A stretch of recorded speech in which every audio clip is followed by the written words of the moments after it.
So the title of my talk is Pop, Crackle, KaBoom, or What Happened to the Wire Antenna in My Tree, patterned after a Rocky and Bullwinkle type of title.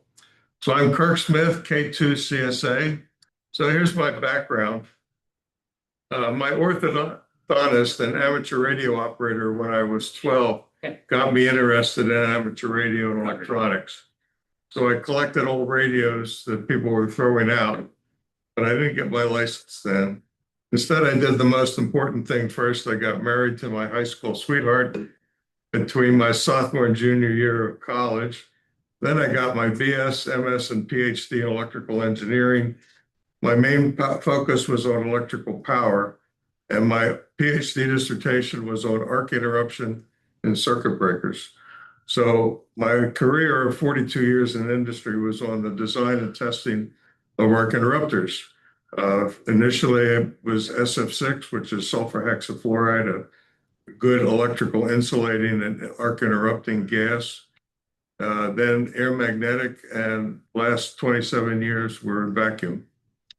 And I have a vacuum interrupter here I'll talk about later.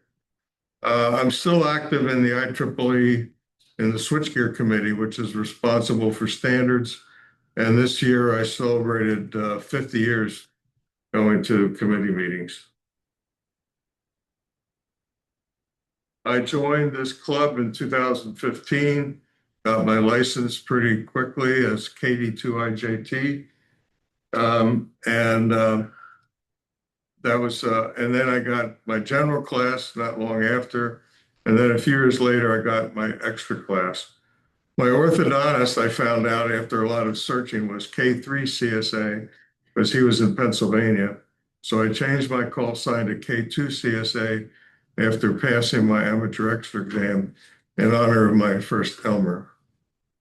My talk tonight is going to start off with basics of lightning, and then I'm going to talk about protection in electrical power systems, since that's my main area of expertise. So I'll do a future meeting with a short review of the basics of lightning, and then talk about protection of amateur radio stations against lightning. And I'm going to be using a book that I purchased on that topic. So what is lightning? Well, it's basically a long electrical spark.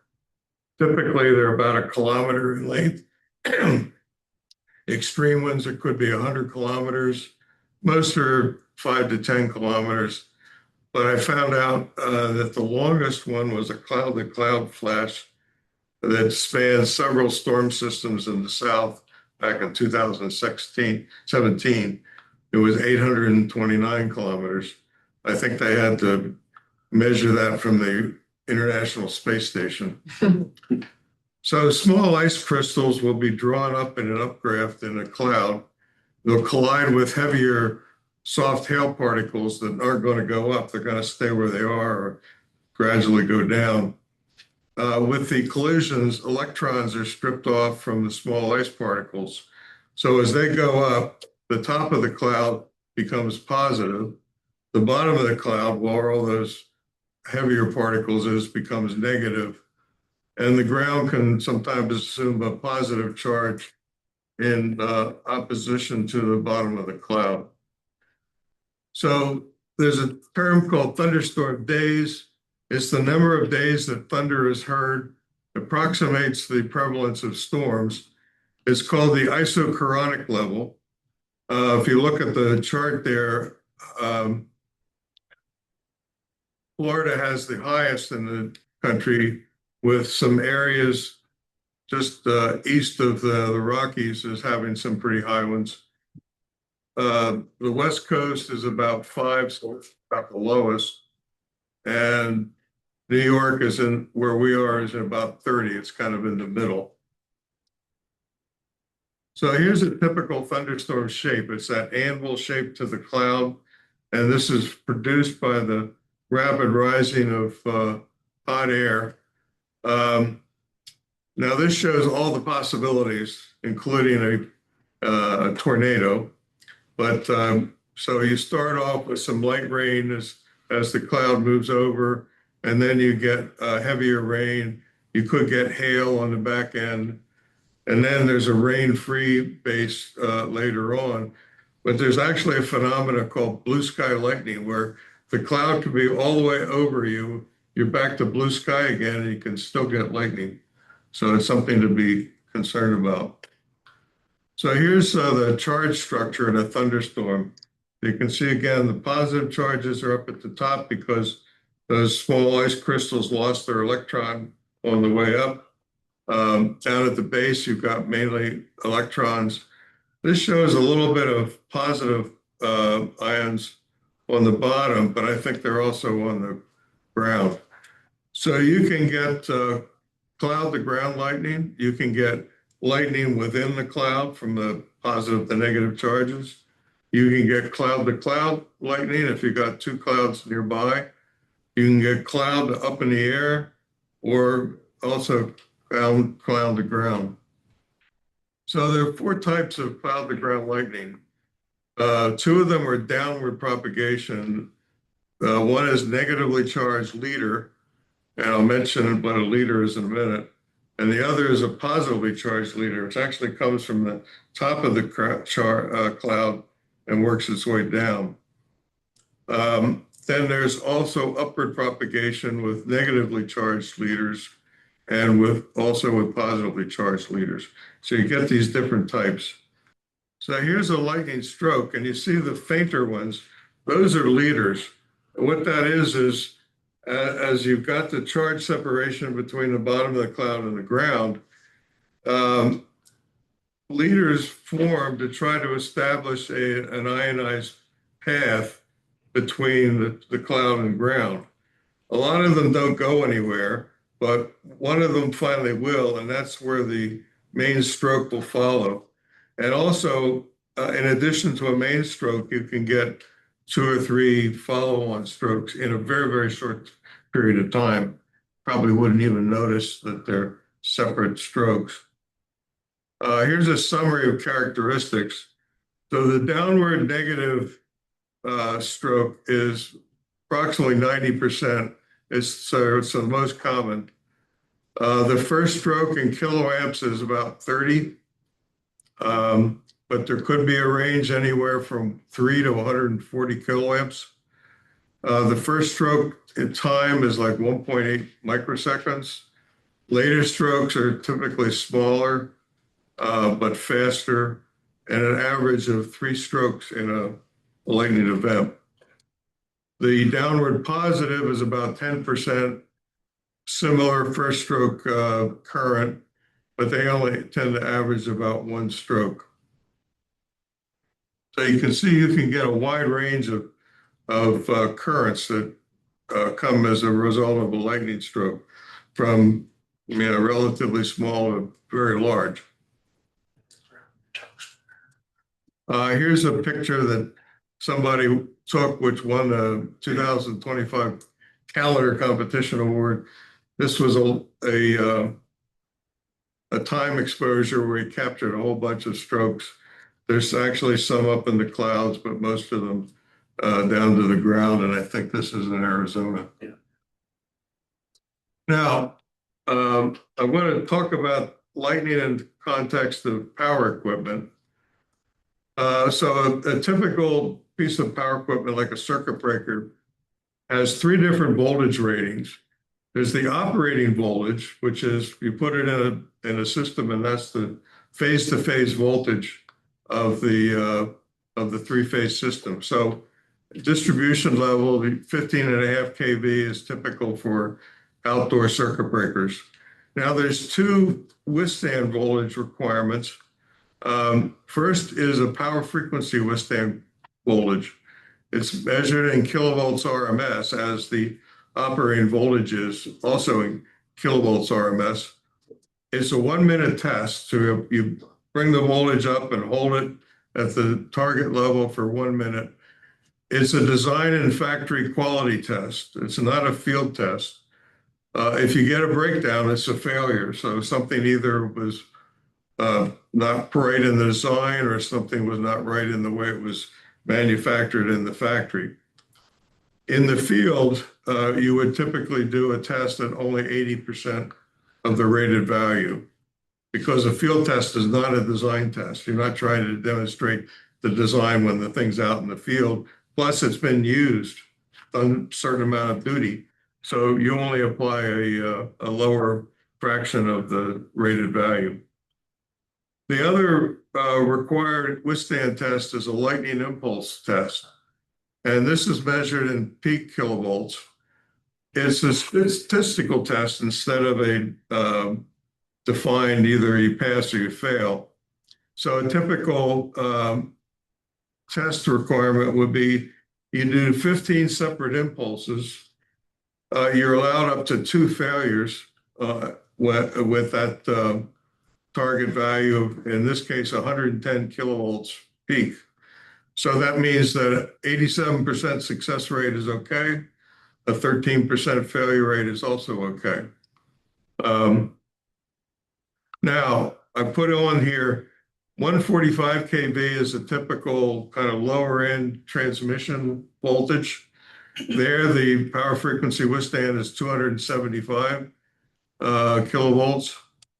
So it's in the lower voltage, the 15 kV case, the withstand requirement is more than 3 times the normal voltage. At 145 kV, it's not quite 2 times. And then if you go up to 800 kV, it's a little bit higher than the normal operating voltage, but not nearly so high. And then the lightning impulse, you got 110 kV for 15.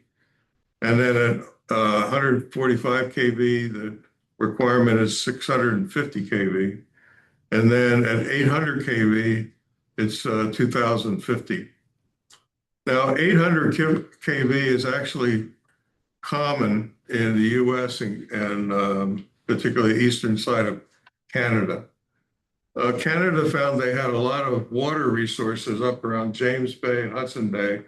So they built these dams and hydropower generation up there.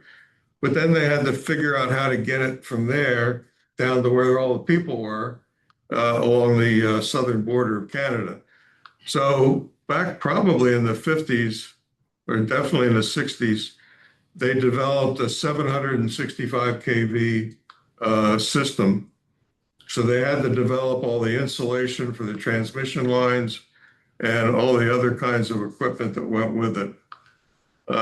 So that system goes from James Bay, Hudson Bay down to southern Canada and extends into New York. So along the northern tier of New York State and into Ohio, and I think even into Indiana, you've got 765 kV transmission lines. I remember when they're putting those in. Is that AC or DC? Or AC. It's AC? AC RMS, that's the phase-to-phase voltage. Yeah, well, the latest one they put in is DC. Yeah.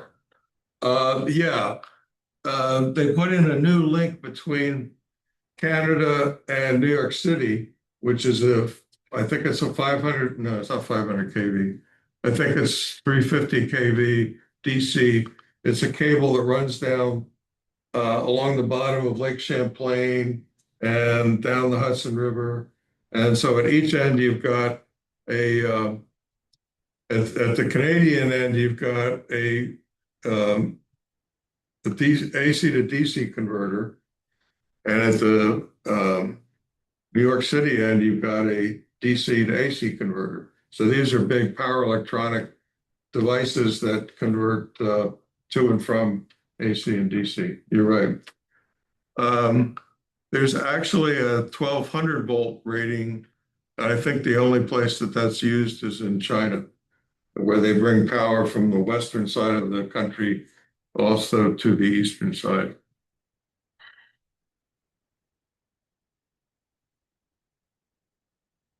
So Kirk, this kind of looks like a Mensa question or something. There doesn't appear to be a correlation between the ratios between operating voltage, power, and can you explain to us why? Well, the higher you go in the operating voltage, they decided it's not required to go higher in the test voltage. But yeah, as the normal operating voltage goes up, the withstand tests, both power frequency and lightning, are not as big. Now, this is what a lightning impulse wave looks like. It's a fast wavefront, and so that wavefront is about 1.2 microseconds to peak. And then the tail is slower. So to get down to half voltage, it takes about 50 microseconds. Now you might wonder why that's the standard wave. Well, because lightning is so variable. Well, a bunch of standards engineers had to make a decision. If we're going to test equipment, we have to have a standard that says, okay, this is what we're going to do. And that's what they came up with.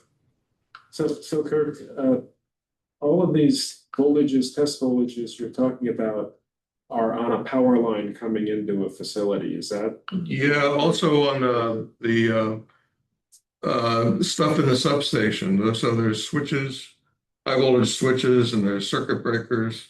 They all have the similar requirement.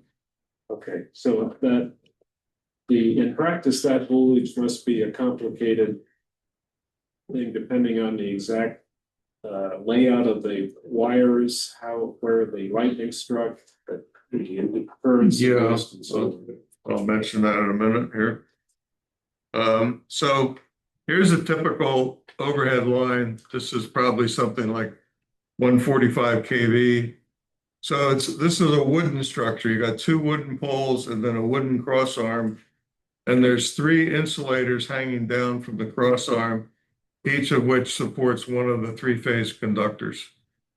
Now overhead, they're a little fainter because they're not as big. These are ground wires. So you have these overhead ground wires over top of the three-phase transmission line. And those ground wires have conductors that go down and are connected to earth.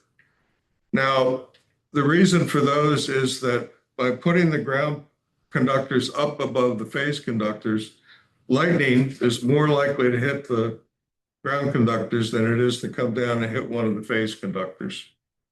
So lightning currents, let's assume that the lightning stroke hits the overhead ground conductor, they can go three different directions.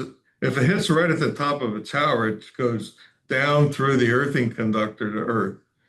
And the tower has resistance, so there'll be a big voltage rise at the top of the tower compared to earth because of this fast wavefront voltage and current going down through the earthing conductors. Now it can also go overhead through the ground conductors in both directions as a traveling wave. In fact, that lightning impulse wavefront is a traveling wave type of voltage. So, the current going through the ground conductors can induce a similar current and voltage in the phase conductors. So, this voltage is traveling out from wherever it hit, and the next thing it's going to hit, other than another tower, is a substation.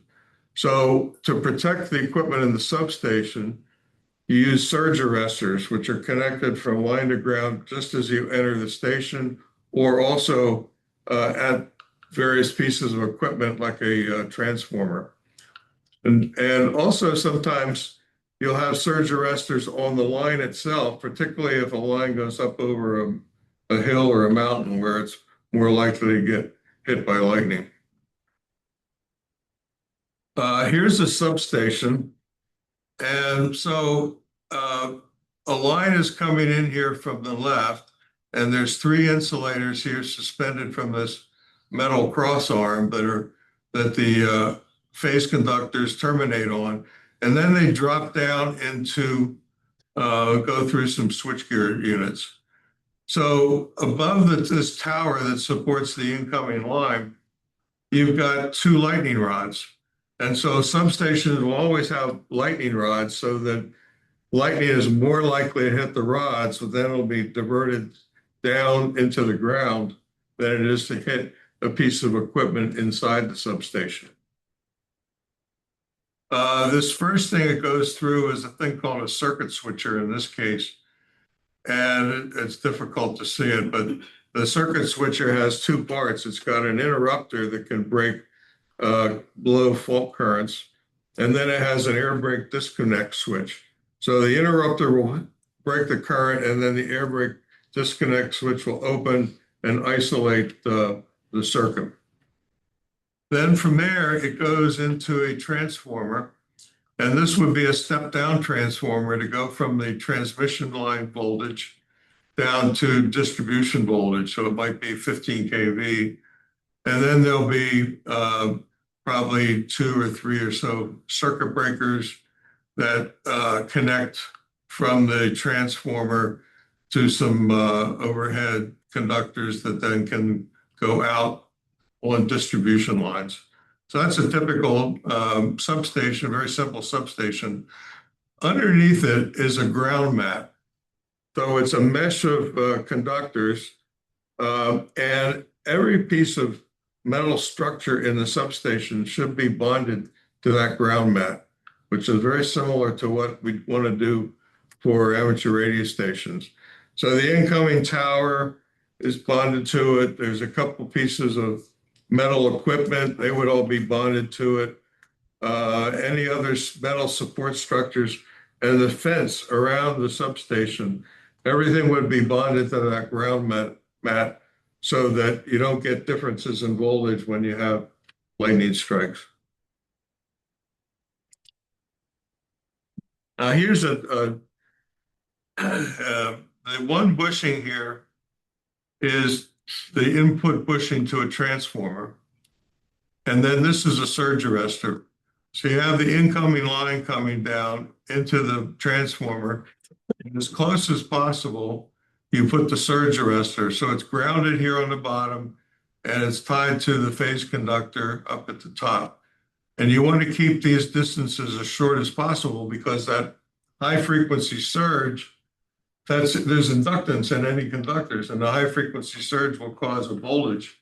And if you have long conductors from the surge arrestor to the where the lightning voltage is coming in on, then you're kind of isolating the surge arrestor from it being able to do its job.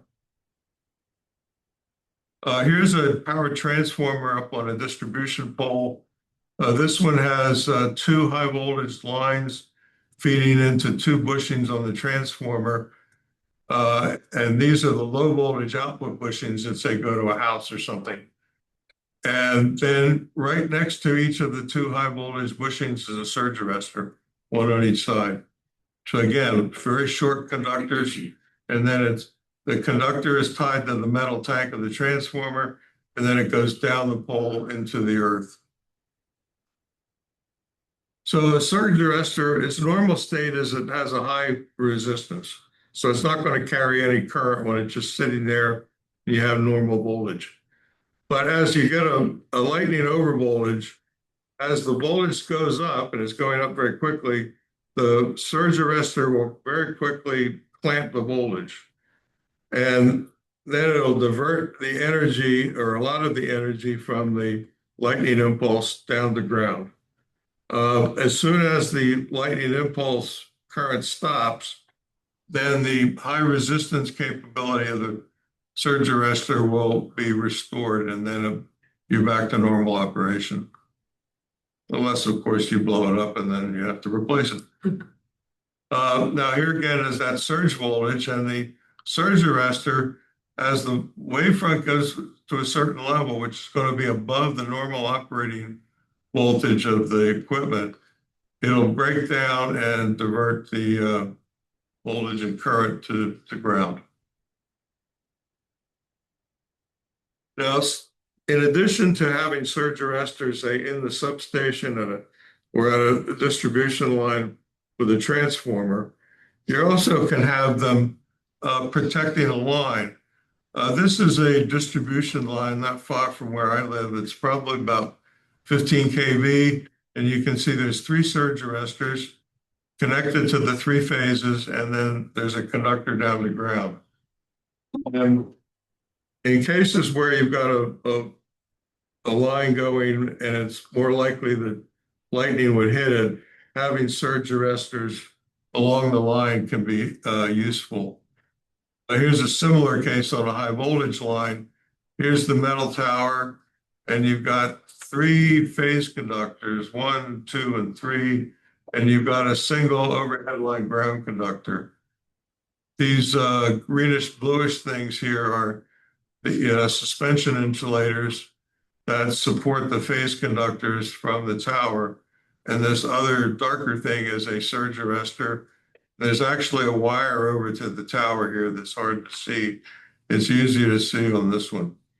So again, this is probably in a high elevation where it's more likely that lightning will strike it. Do they get destroyed when they're hit? What's that? The surge arresters, do they? Well, they typically conduct the current down to ground and then they restore their high resistance so that, yeah, they're not a one and done thing, mostly. So Although I was over at a test lab in Sweden once. It was summertime and the windows were open. And they were testing a station class lightning arrestor with being a generator station. And this thing is like 1.5 feet in diameter and many feet tall. They put a rope around it at so many feet, and then they essentially blew it up. And it passed if all the pieces fell within the rope. And it made a very loud noise. Okay, here's some other pieces of equipment that are interesting. Here you got the overhead distribution line, and here's a surge arrestor. And then this thing is called a fuse cutout. So there's an insulator and a support piece that's attached to the pole. And then you have a fuse element in here that if you get an overcurrent down through this circuit, it can operate and isolate the circuit. And in this case, this is a cable. So this is a cable that's going to go underground. And at the end of the cable, you have a like an insulator that spreads out the voltage from the center conductor to the ground shield that's around the conductor. It's just like a coax cable for a radio. It's got a center conductor insulating surrounding it and a ground shield and then a rubber thing on the outside. That's stress cone? Hmm? Is that a stress cone?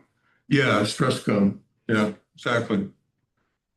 So here's a fuse cutout. It's got an upper contact assembly. And it's got a ring here so that you could use a long insulating pole with a hook on it to operate it. It's got an insulating tube, which is a fuse tube, inside of which is a wire suitably sized for the continuous current you want to carry, and then some solid material so that when this wire melts and vaporizes, you get an electrical arc in there, and you want to extinguish the arc. So this chemical material in there helps do that. It blasts out through the bottom of the tube. It's called an expulsion fuse. And then here's the lower contact, which is actually hinged.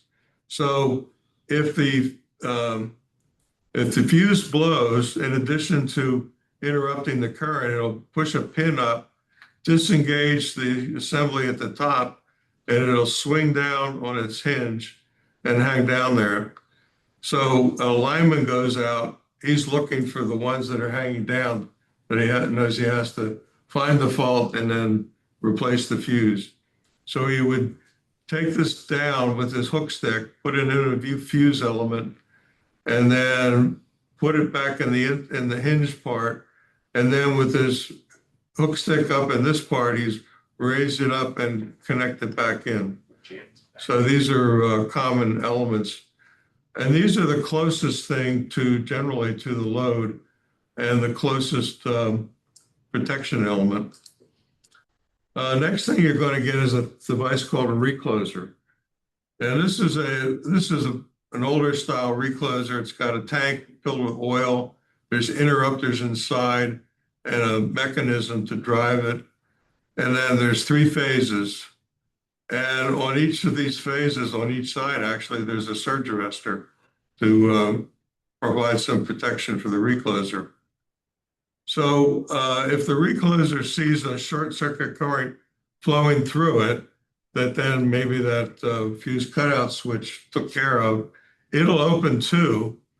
and then it'll wait a very short time period, it could be only a half a second, and it'll reclose. And in 90% of the cases on distribution circuits, the faults are temporary. So if you get a lightning flash that causes a phase to ground flashover, or a phase to phase flashover, if you take the voltage away, the arc goes out. So the flashover is an electrical arc. It's very hot. It's like 20,000 degrees. But if you take the voltage away, it'll go out, and then the air will very quickly regain its insulating strength. So most of the time, the recloser will close in quickly after initially opening. The cause of the fault will be gone, and it reestablishes the voltage to the circuit, and you're back in business. So that appears to have both the recloser and fuses up on the wire. Is that? Yeah, it could be that these are like, they might not have actual fuses in them. They might have conductors so that you could disconnect the recloser from both incoming and outgoing circuits. And then there's probably another one up here so you could bypass the recloser and so that you could service the recloser.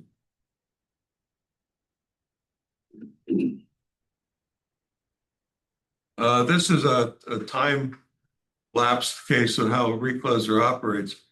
Here you get a high current. The recloser sees it, and from the recloser down at about eye level on the pole is a control that is sensing the current through the recloser, and it has time current programmed in characteristics, so it will operate the recloser. So you show the amplitude of the sine wave increasing.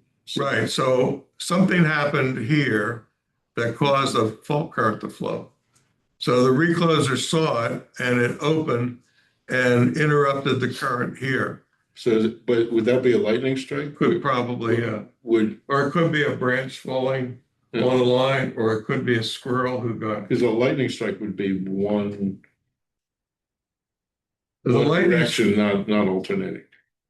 The strike itself just establishes a short circuit, Okay. and then you get an AC current Okay. following. So there's a pause, and then if the recloser closes again and the fault has disappeared, you're back to normal load current. Now the next thing up the circuit is, say, an outdoor circuit breaker. This is a typical 15 kV outdoor vacuum circuit breaker. So you have the bushings overhead. There's actually 6 of them, 3 incoming and 3 outgoing. And inside the larger part of the box, there'll be 3 vacuum interrupters put on insulating standoffs. And the current comes down from the bushing through an interrupter and back up again. And then down in this lower box is an operating mechanism and also relays. So around the incoming bushings, there'll be a current transformer around each one, and that feeds down to relays that then measure the current and decide, okay, do I need to take action or not? If the answer is yes, then it tells this mechanism to open. So the overcurrent protection plan is to have the closest protective device operate first to disrupt the smallest part of the system. So first it would be fuses near the load. Then it would be reclosers on the distribution line, and then it would be circuit breakers in the substation. So 90% of the faults are temporary due to either lightning or wind action, or squirrels or birds or snakes or whatever. The arc is in through the air, and it's a very hot thing, like 20,000 degrees. But as soon as you take the voltage away, the arc goes out, and the air will quickly cool off so it can reestablish its insulating properties. Kirk, there must be a big difference in operating speed between the fuses and the circuit breaker, right? Yeah, Fuses must probably much faster. yeah, the fuse is probably, well, the fuse will have will function what's called an inverse time element. So if the current is just a little bit over the rated load current, it'll hang on there for maybe hours.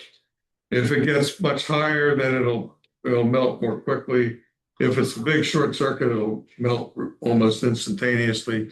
So you might only get a half cycle or a cycle through. Reclosers typically take, like 3 cycles to operate from when it sees the current to when it clears the current. And circuit breakers are similar, but their protective relays or things that are looking at the current are at progressively higher settings. So it would take longer for the breaker to operate than either the fuse or the recloser. So next time, I'm going to talk about lightning again, but related to amateur radio stations. And this is the book I have that I'm studying that will help me to do that. It's Lightning Protection, a comprehensive guide for the amateur radio. And it's by Ronald Block, NR2B. It's not an ARRL book. I can't remember how I heard about it, but that's what I'm going to focus on next time. There's also a grounding and bonding book by Ward Silver. Yeah, I'll probably look at that too. Thanks, Kirk. Okay.